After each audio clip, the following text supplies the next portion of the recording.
Hello friends, welcome back to Thiruvathirai channel. இன்னைக்கு நம்ம பார்க்க போற ரெசிபி மார்கழி மாசம் ஸ்பெஷல் திருவாதிரை களி. வாங்க எப்படி செய்யலாம் வீடியோக்குள்ள பார்க்கலாம்.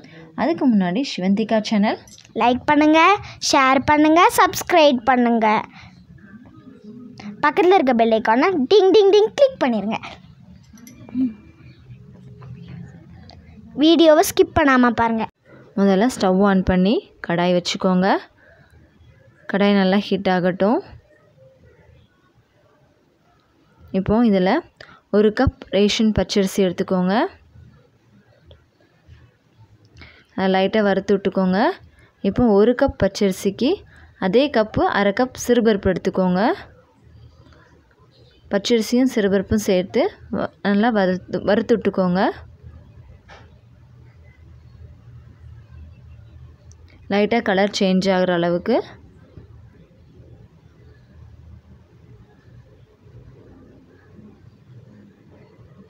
இப்போது ஸ்டவ் ஆஃப் பண்ணிடுங்க. இதை அப்படியே ஒரு பிளேட்டில் மாற்றிக்கலாம்.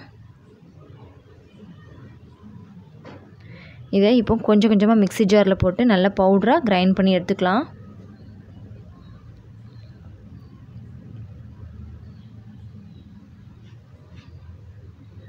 இப்போது ஒரு அகலமான பாத்திரத்தில் 200 கிராம் அச்சு வெல்லம் எடுத்துக்கோங்க.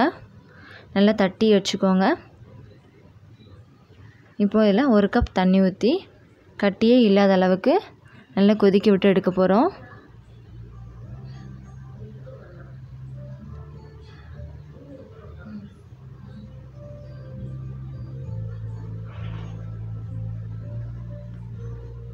இப்போ கட்டியே இல்லாத அளவுக்கு நல்லா கரைஞ்சிட்டு இதை நம்ம இப்போ ஃபில்ட்ரு பண்ணி எடுத்துக்கலாம்.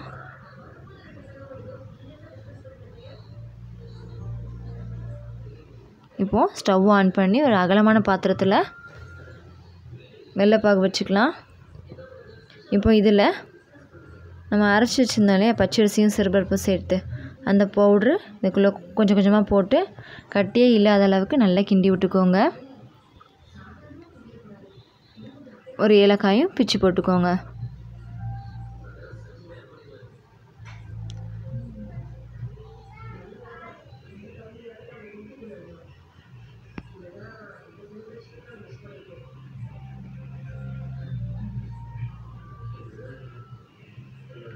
இதை அப்படியே நல்லா கிண்டி விட்டுக்கிட்டே இருங்க.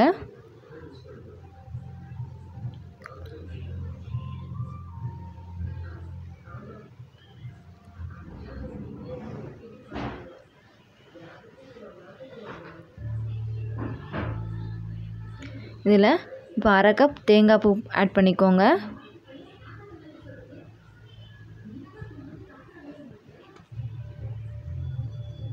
ஒரு பிஞ்ச் சால்ட்டு ஆட் பண்ணிக்கோங்க. இப்போ இது நல்லா கட்டியாகிட்டு வருது. நல்லா கிண்டி விட்டுக்கிட்டே இருங்க. இப்போ இது கூட 1 ஸ்பூன் நெய் ஆட் பண்ணிக்கோங்க.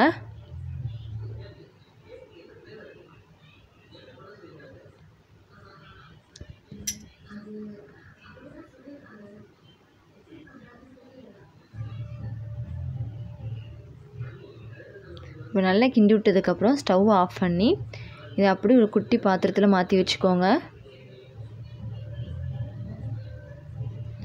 இப்போது ஒரு குக்கரில் ஸ்டாண்ட் வச்சுக்கோங்க.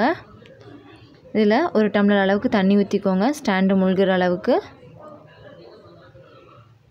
இப்போ நம்ம இதில் அந்த கிண்ண வச்சுருக்கோம் இல்லையா ஒரு சின்ன பாத்திரத்தில், அதை குக்கருக்குள்ளே அந்த ஸ்டாண்டு மேலே வச்சு மேலே 1 ஸ்பூன் நெய் ஆட் பண்ணிக்கோங்க. இப்போ இதை குக்கரை மூடி வச்சு ஒரு விசில் விட்டு எடுத்துருக்கேன்.